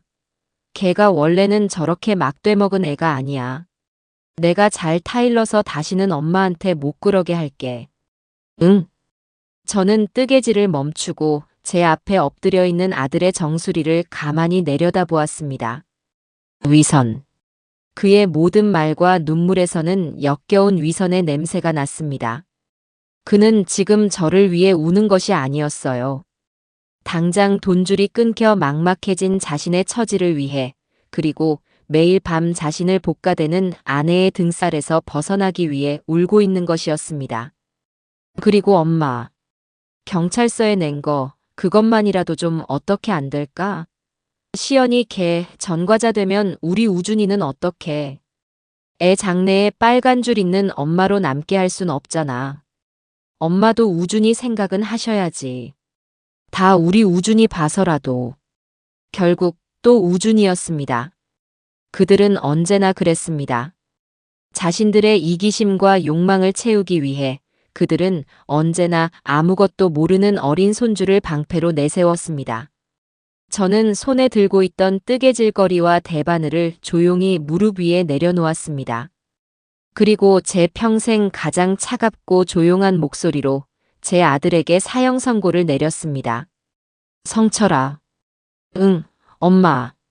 내 마누라가 내 머리채를 잡고 나를 도둑년이라고 흔들 때 그때도 내 아들 우준이 생각이 나더냐? 그건. 내 마누라가 내 남편의 유품을 고물상에 팔아버리겠다고 했을 때 그때는 내 애비 생각이 나더냐? 내 마누라가 내 앞에서 내 음식을 쓰레기 취급하며 치킨을 시켜 먹을 때 그때는 평생 너를 위해 밥을 해준 이 늙은 어미 생각은 조금이라도 해보았느냐? 제 질문에 성철이는 아무 대답도 하지 못하고 그저 어깨만 들썩이며 울었습니다. 그의 눈물은 더 이상 제게 아무런 감흥도 주지 못했습니다. 내가 정말로 잘못했다고 생각하고 내 죄를 속죄하고 싶으냐? 응, 엄마. 정말이야. 뭐든지 할게. 시키는 건 뭐든지 다 할게. 성철이는 마치 동아줄이라도 잡은 듯 다급하게 고개를 끄덕였습니다. 저는 그런 아들을 향해 마지막 판결을 내렸습니다. 그렇다면 내가 받을 벌은 단 하나다. 내 처자식을 데리고 이 집에서 나가거라. 제 말에 아들의 울음소리가 멎었습니다.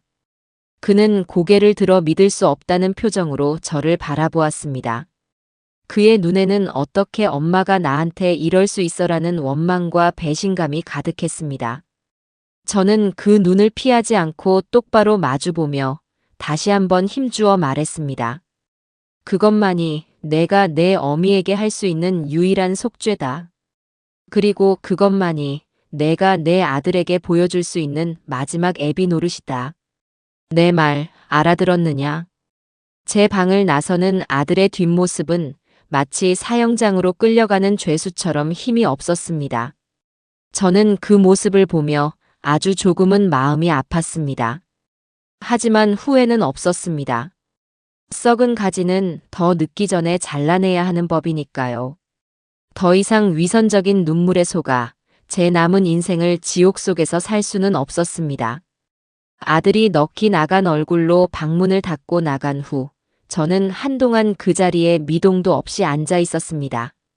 방 안에는 아들이 쏟아낸 눈물이 남긴 희미한 얼룩과 무겁게 내려앉은 침묵만이 감돌았어요. 제 입으로 나가라는 말을 뱉었지만 마음 한구석이 아예 편치만은 않았습니다. 제 배 아파 낳은 자식을 제 손으로 내쫓아야 하는 어미의 심정을 누가 알까요? 하지만 저는 알고 있었습니다. 여기서 마음이 약해져서는 안 된다는 것을요. 썩은 부위를 도려낼 때는 순간의 아픔을 감수해야만 온전한 몸을 지킬 수 있는 법입니다. 다음 날부터 저는 더욱 단단하게 제 마음을 걸어 잠갔습니다. 아들 내외는 제 최후 통첩을 들었음에도 불구하고 쉽사리 짐을 쌀 기미를 보이지 않았습니다. 아마도 늙은 어미가 설마 진짜로 내쫓을까 하는 신락 같은 희망을 품고 버티는 모양이었습니다. 혹은 제 분노가 사그라질 때까지 폭풍이 지나가기만을 기다리는 것일지도 몰랐지요. 하지만 저는 그들에게 더 이상 시간을 줄 생각이 없었습니다. 며칠을 고민하던 끝에 저는 제 인생에서 가장 큰 결심을 하고 집을 나섰습니다. 목적지는 시내에 있는 법률사무소였습니다. TV 드라마에서나 보던 그곳을 제 발로 찾아가게 될 줄은 꿈에도 몰랐습니다. 동네 경로당에서 친하게 지내던 박씨 할멈이 아들 유산 문제로 몇 년 전 도움을 받았다는 변호사 사무실이었습니다. 깐깐하고 야무져서 억울한 사람 편은 확실하게 들어준다는 말이 기억났기 때문입니다. 낡은 상가 건물 3층에 위치한 사무실은 생각보다 작고 허름했습니다. 문을 열고 들어서자 젊은 여직원이 저를 맞았습니다. 예약을 하지 않았다고 하니 잠시 난처한 표정을 짓더군요. 하지만 제가 1시간이라도 좋으니 기다리겠다고 간곡히 부탁하자 마지못해 저를 작은 소파에 안내했습니다. 1시간을 꼬박 기다렸을까요? 마침내 상담실 문이 열리고 최정은 변호사라는 명패가 놓인 책상 앞에 앉을 수 있었습니다. 최 변호사는 생각보다 젊은, 눈빛이 아주 총명한 여성이었습니다. 그녀는 제게 따뜻한 녹차를 건네며 조용히 제 이야기를 들어주었습니다. 저는 경찰서에서 했던 것보다 더 자세하고 더 솔직하게 모든 것을 털어놓았습니다. 이 집에 들어온 첫날부터 있었던 일, 제 물건들이 버려졌던 일, 그리고 제 인격이 무시당했던 모든 순간들을요. 그리고 마침내 제 머리채를 휘어잡았던 그날의 일까지. 이야기를 하는 내내 최 변호사는 단 한 번도 제 말을 끊지 않고 진지한 눈으로 저를 바라보며 고개를 끄덕였습니다. 제 기나긴 이야기가 끝나자 그녀는 잠시 생각에 잠기더니 입을 열었습니다. 어머님, 지난 한 달간 정말 고생 많으셨습니다. 이건 단순히 가족 간의 불화가 아닙니다. 어머님의 주거권과 재산권, 그리고 인간으로서의 존엄성이 심각하게 침해당한 사건입니다. 그녀의 말에 저도 모르게 눈물이 핑 돌았습니다. 제 모든 서름과 고통을 이 젊은 변호사가 단 몇 마디 말로 정해 내려주는 것 같았어요. 일단 며느님이 어머님 몸에 손을 댄 그 행위에 대해서 경찰에 진술하신 것은 정말 잘하신 일입니다. 절대 무슨 일이 있어도 그 고소를 취하해 주시면 안 됩니다. 아드님이 찾아와서 빌고 손줄을 걸고 넘어져도 절대 마음 약해지시면 안 돼요. 그건 어머님의 마지막 보루이자 어머님을 지켜줄 가장 강력한 방패입니다. 네, 그럴 생각입니다. 그리고 집 문제는 법적으로 이 집은 온전히 어머님 소유의 재산입니다. 아드님과 며느님은 어머님의 허락하에 잠시 거주하고 있는 무상 거주자일 뿐, 이 집에 대한 아무런 권리가 없어요. 따라서 어머님께서 나가라고 요구하시면 그들은 당연히 나가야 합니다. 하지만 저것들이 나가질 않습니다. 제가 나가라고 분명히 말했는데도 버티고 있습니다. 최 변호사는 제 말에 고개를 끄덕이며 서랍에서 서류 한 장을 꺼냈습니다. 그래서 법적인 절차가 필요한 겁니다. 말로 해서 안 될 때는 법의 이름으로 명령을 해야 합니다. 이것을 내용 증명이라고 합니다. 어머님께서 아드님 내외에게 언제까지 이 집에서 퇴거해달라. 만약 이행하지 않을 시 건물명도 소송 등 법적인 조치를 취하겠다는 의사를 담은 공식적인 편지를 우체국을 통해 보내는 겁니다.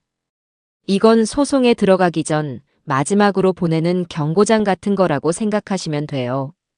보통 사람들은 변호사 이름으로 된 이 서류 한 장만 받아도 겁을 먹고 태도가 달라집니다. 명도 소송이요? 네.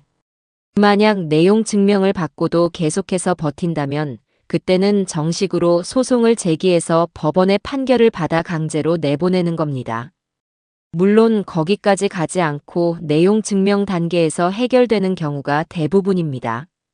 저는 최 변호사의 설명을 들으며 제 손에 아주 강력한 무기가 쥐어지는 것을 느꼈습니다. 더 이상 저는 혼자가 아니었어요. 제 뒤에는 이제 법이라는 든든한 지원군이 있었습니다. 저는 그 자리에서 최 변호사에게 모든 것을 위임하기로 결정했습니다. 이틀 뒤 우체국 집배원 아저씨가 우리 집에 왔습니다. 등기 우편이었습니다. 저는 창문 너머로 시연히 무심코 문을 열어주었다가 내용 증명이라는 글자가 찍힌 우편물을 받아들고 얼굴이 하얗게 굳어가는 것을 똑똑히 지켜보았습니다. 그녀는 우편물을 든 채 마치 귀신이라도 본 사람처럼 한동안 그 자리에 얼어붙어 있었습니다. 그날 저녁 집안은 그야말로 발칵 뒤집혔습니다. 작은 방에서는 제 평생 들어본 적 없는 고성과 비명이 터져 나왔습니다. 이게 다 당신 때문이야. 당신 엄마가 진짜로 변호사까지 사서 우리를 내쫓으려 하잖아. 당신이 무릎이라도 꿇고 빌어서 해결했어야 할 거 아니야. 내가 안 빌었어. 엄마가 이제 씨알도 안 먹히는 걸 어떡해. 그리고 애초에 당신이 엄마 머리 그렇게만 안 했어도 일이 이 지경까지는 안 왔잖아. 뭐, 지금 나보고 잘못했다는 거야? 당신이 조금이라도 남자답게 처신했어 봐. 내가 시어머니 눈치 보면서 이렇게까지 스트레스를 받았겠냐고. 다 당신 탓이야, 이 무능한 인간아. 그들의 추악한 싸움을 들으며 저는 조용히 제 방에서 국화차를 마셨습니다. 쓴맛이 나야 할 차에서 이상하게도 달큼한 향기가 나는 것 같았습니다. 법이라는 이름의 경고장 한 장이 저렇게 단단해 보이던 그들의 관계를 속절없이 무너뜨리고 있었습니다. 제 반격의 이막은 그렇게 성공적으로 시작되고 있었습니다. 변호사가 보낸 내용 증명은 그 위력이 실로 대단했습니다.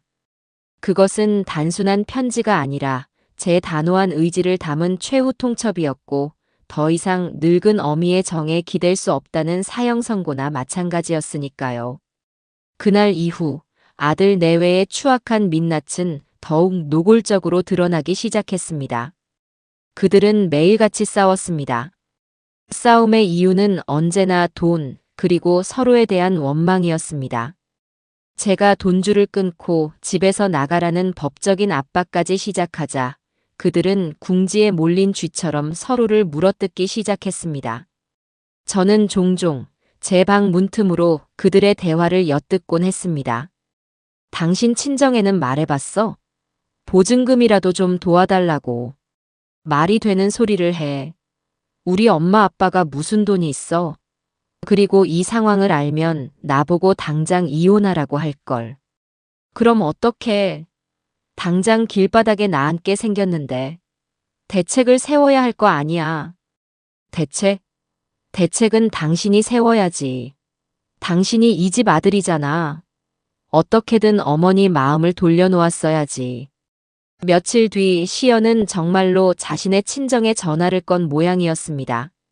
처음에는 울고불고 매달리는 목소리가 들려왔습니다. 하지만 통화가 길어질수록 그녀의 목소리는 점점 높아지고 억울함에 찬 비명으로 바뀌었습니다.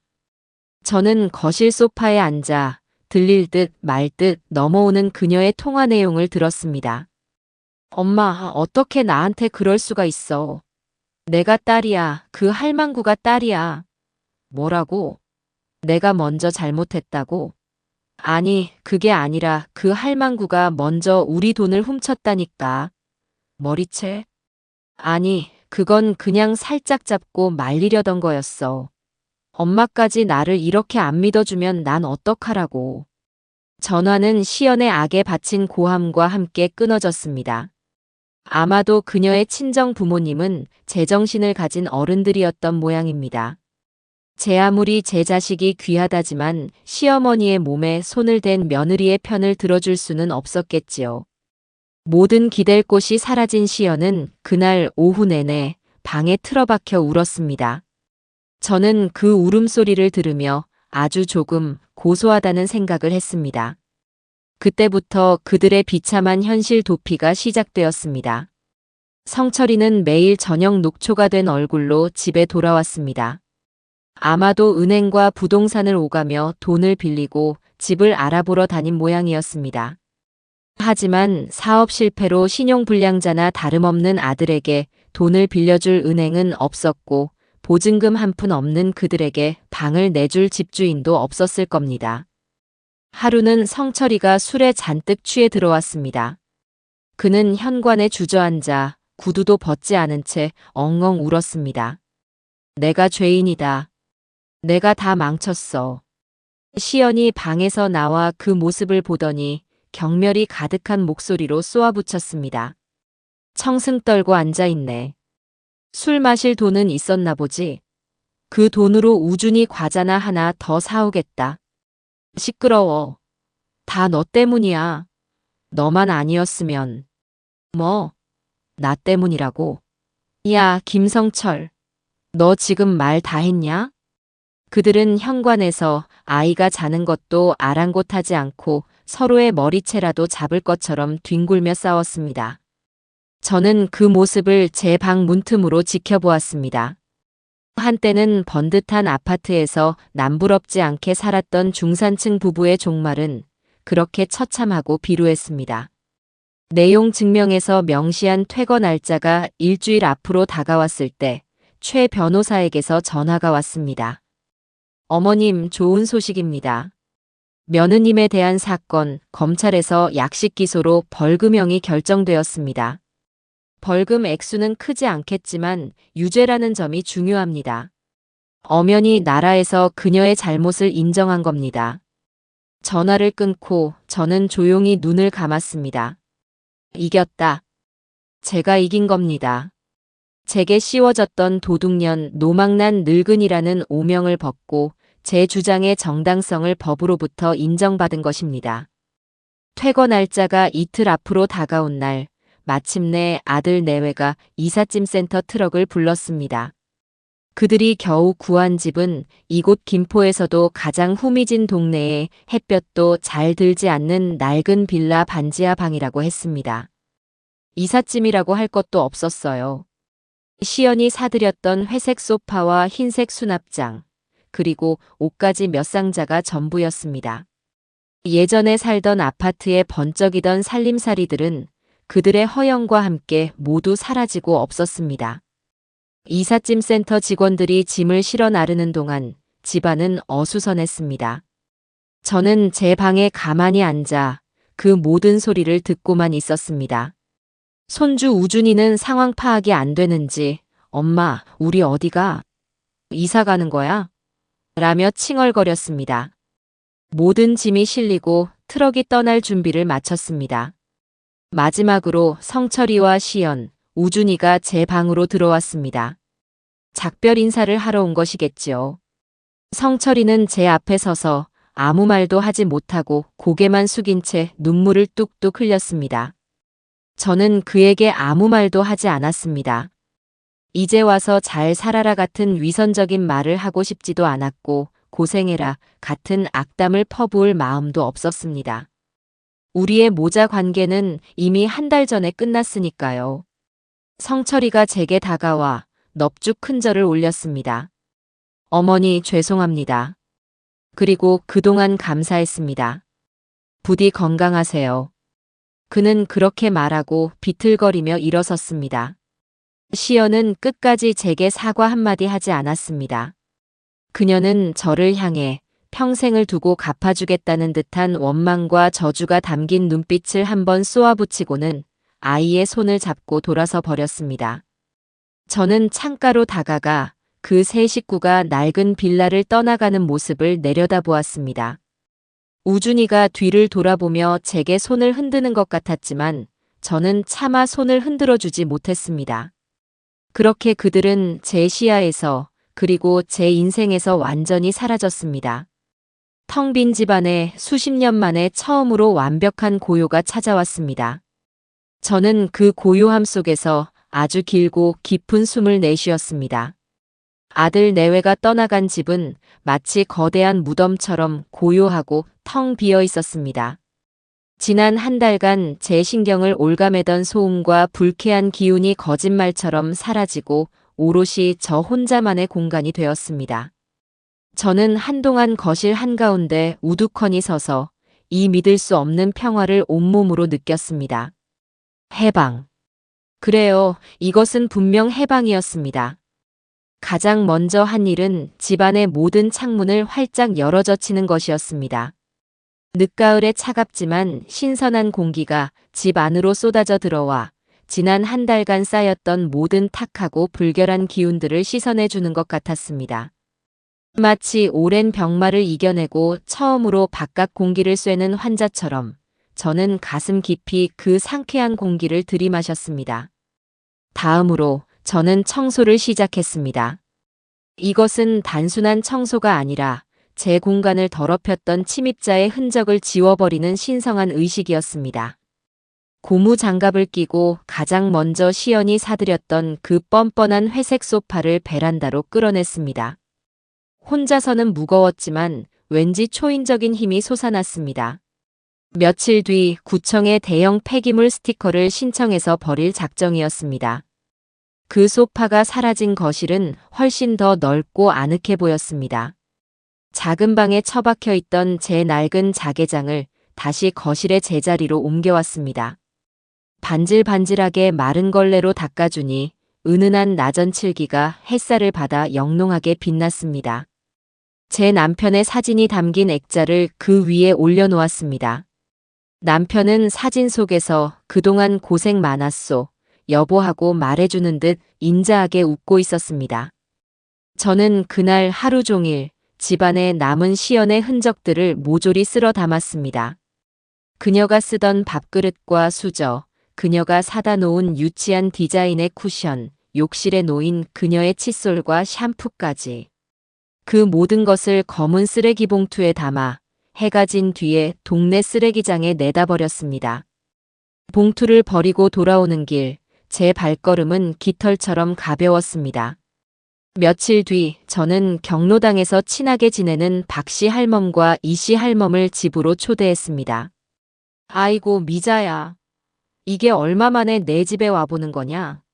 그동안 며느리가 못 오게 해서 얼마나 서운했는지 모른다. 그러게 말이다. 그나저나 애들은 어찌 된 게야? 집이 텅 비었네. 저는 그들에게 차를 대접하며 그동안 있었던 모든 일들을 담담하게 털어놓았습니다. 제 머리채를 잡혔던 이야기까지 나오자 할멈들은 제 손을 잡고 함께 울어주기도 하고 며느리를 향해 쌍욕을 퍼부으며 분노해주기도 했습니다. 아이고 이 천하의 몹쓸 년. 사람 좋은 우리 미자를. 잘했다 미자야. 아주 잘했어. 그런 년은 진작에 내쫓았어야지. 내가 보살이다 나 보살이야. 오랜만에 집안에 사람 사는 소리가 가득 찼습니다. 우리는 함께 웃고 함께 욕하고 함께 지난 세월을 이야기했습니다. 제가 차려준 소박한 밥상을 맛있게 비워주는 친구들이 있다는 것이 얼마나 큰 위로가 되는지 저는 새삼 깨달았습니다. 그들이 돌아간 뒤 저는 안방 장롱 깊숙한 곳에서 남편의 낡은 턴테이블과 LP판을 꺼냈습니다. 그리고 그날 시연 때문에 강제로 멈춰야 했던 남편이 좋아하던 그 노래를 다시 틀었습니다. 지지직거리는 소음과 함께 흘러나오는 낡은 멜로디가 그날따라 세상에서 가장 아름다운 음악처럼 들렸습니다. 저는 그 노래를 들으며 아주 오랜만에 몸을 살짝 흔들며 춤이라는 것을 춰보았습니다. 시간은 흘러 계절이 바뀌었습니다. 아들 내외가 떠나간 집에서 맞이한 첫 겨울은 유독 춥고 길었습니다. 창밖으로 흰 눈이 펑펑 내리는 날이면 저는 따뜻한 방 안에서 뜨개질을 하거나 예전에 읽었던 낡은 소설책을 다시 꺼내 읽곤 했습니다. 집이 너무 고요해서 가끔은 외롭지 않으냐고 묻는 친구들도 있었지만 저는 단호하게 고개를 저었습니다. 지옥 같은 소음 속에서 사느니 평화로운 고요 속에서 외로운 편이 천만 번은 더 나았습니다. 이 고요함은 저에게 주어진 상이었고 제가 제 손으로 쟁취해낸 전리품이었습니다. 가끔 아들에게서 전화가 왔습니다. 그의 목소리는 언제나 힘이 없었고 전화기 저편에서 들려오는 깊은 한숨 소리에 저는 그들의 힘겨운 삶을 짐작할 수 있었습니다. 내용은 늘 비슷했습니다. 돈이 부족하다. 시연이가 마트 계산원으로 취직했는데 허리를 다쳐서 아프다. 반지하 방에 곰팡이가 슬어 우준이가 캑캑거린다. 그리고 보고 싶다. 어느 추운 겨울밤 또다시 아들에게서 전화가 걸려왔습니다. 그의 목소리는 술기운이 역력했어요. 엄마, 나 성철이야. 잘 지내? 그래. 무슨 일이냐? 아니, 그냥 엄마 목소리 듣고 싶어서. 엄마, 나 너무 힘들어. 사는 게 아니야. 시연이는 매일 나만 보면 바가지를 긁고 돈은 벌어도 버는 족족 월세랑 병원비로 다 나가고. 엄마, 내가 진짜 잘못했어. 내가 그때 왜 그랬을까? 엄마가 우리한테 얼마나 큰 울타리였는지 이제야 알겠어. 엄마, 우리 다시 들어가서 살면 안 될까? 내가 진짜 잘할게. 시연이도 걔도 지금은 반성 많이 하고 있어. 엄마 발이라도 할그라면 할글 거야 아마. 그의 구차한 변명과 애원을 들으며 저는 아무 말도 하지 않았습니다. 제 마음은 잔잔한 호수와 같아서 그의 말이 던지는 작은 돌멩이 하나에 아무런 파문도 일지 않았습니다. 그는 여전히 자신이 무엇을 잘못했는지 모르고 있었습니다. 그는 그저 따뜻하고 안락했던 제 집, 제가 대주던 생활비가 그리울 뿐이었습니다. 성철아. 응, 엄마. 술 마셨으면 곱게 들어가 잠이나 자거라. 다시는 그런 소리 할 거면 전화하지 말고. 엄마. 저는 그의 절규를 뒤로하고 매정하게 전화를 끊어버렸습니다. 마음이 아프지 않았다면 거짓말이겠지요. 하지만 저는 알고 있었습니다. 썩은 상처를 동정심으로 덮어두면 결국 온몸으로 독이 퍼져 모두가 함께 죽는다는 것을요. 저는 저 자신을 그리고 제 평화를 지켜야 했습니다. 다만 제 마음에 유일하게 걸리는 것이 있다면 바로 손주 우준이었습니다. 한 달에 한 번 저는 약속처럼 제가 먼저 아들에게 전화를 걸었습니다. 우준이 좀 바꿔달라는 제 말에 아들은 군말 없이 아이를 바꿔주곤 했습니다. 할머니, 우리 우준이 밥은 잘 먹고 유치원은 잘 다니고. 응, 나 오늘 유치원에서 그림 그렸어. 할머니 그려서 상 받았어. 아이의 천진난만한 목소리를 들을 때면 저도 모르게 입가에 미소가 번졌습니다. 하지만 가끔 아이가 무심코 내뱉는 말에 가슴이 철렁 내려앉기도 했습니다. 할머니, 우리 집은 추워. 그래서 나 양말 2개 신고 자. 엄마가 보일러 많이 틀면 안 된대. 그리고 엄마랑 아빠랑 맨날 싸워. 시끄러워. 할머니 집은 조용해서 좋았는데. 그럴 때면 저는 아무것도 모르는 아이에게 죄를 짓는 기분이 들어 마음이 무거워졌습니다.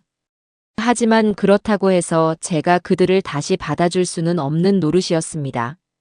그건 아이를 위하는 길이 아니라 아이를 더 큰 불행으로 밀어넣는 길이라는 것을 알았기 때문입니다.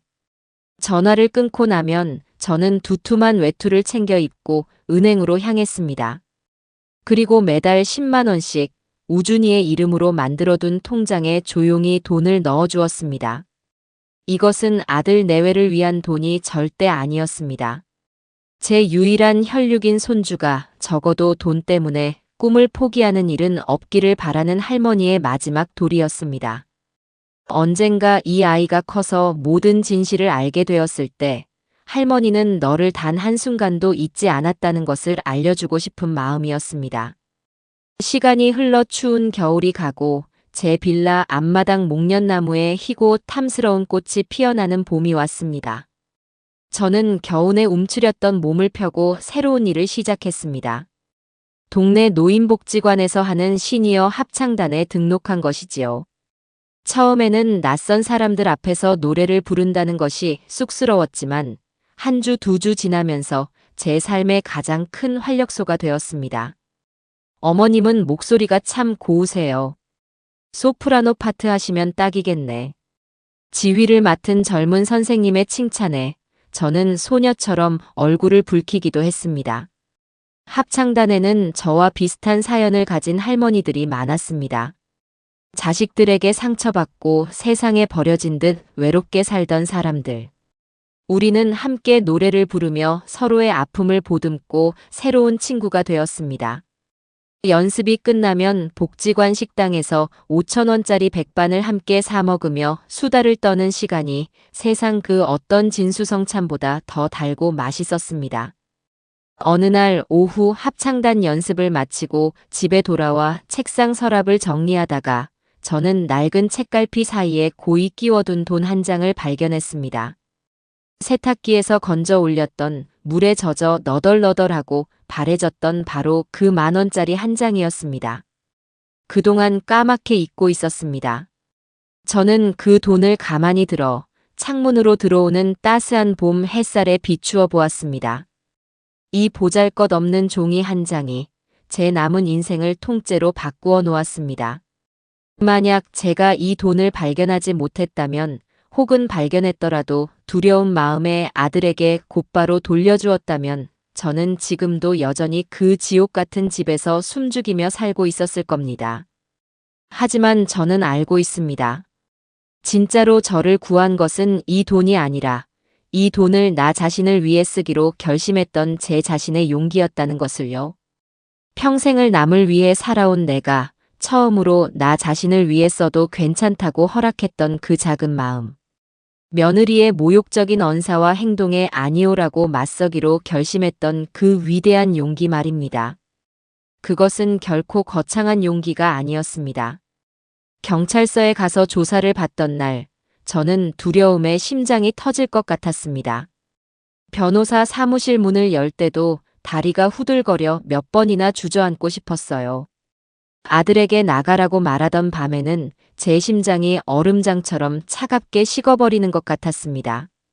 하지만 저는 그 모든 두려움의 순간을 이겨냈습니다. 한 걸음, 또 한 걸음, 떨리는 발을 내디뎠습니다. 그 작은 용기들이 모여 저를 이 평화로운 해방의 땅으로 이끌어준 것입니다. 저는 이제 더 이상 누구의 엄마, 누구의 할머니로만 살지 않습니다. 저는 온전한 김미자로 살아갑니다. 아침에 일어나면 창문을 열고 내가 좋아하는 국화차를 마십니다. 합창단에 가서 목청껏 노래를 부르고 오후에는 햇살을 받으며 친구와 나눌 목도리를 뜹니다. 주말에는 박씨 할멈, 이씨 할멈과 함께 화투를 치며 시간 가는 줄 모르게 웃고 떠듭니다. 제가 직접 담근 매실주를 나눠 마시며 서로의 구분 등을 두드려주기도 합니다. 제 삶은 텔레비전에 나오는 화려한 인생과는 거리가 멉니다. 지극히 평범하고 고요하지만 그 안에는 그 누구도 침범할 수 없는 단단한 자유와 누구에게도 방해받지 않는 완벽한 평화가 가득합니다. 저는 이제야 비로소 제 이름 석자를 되찾은 기분입니다. 저는 곱게 펴진 10,000원짜리를 다시 책갈피 사이에 끼워 서랍 가장 깊숙한 곳에 넣었습니다. 이것은 제 인생의 가장 치열했던 날들을 증명하는 훈장이니까요. 창밖을 보니 어느덧 저녁 노을이 붉게 물들고 있었습니다.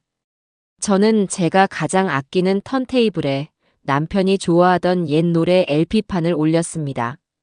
지지직거리는 소리와 함께 흘러나오는 정겨운 멜로디를 들으며 저는 조용히 눈을 감았습니다. 그리고 저는 지금의 제 삶을 진심으로, 아주 진심으로 사랑한다고 속삭였습니다.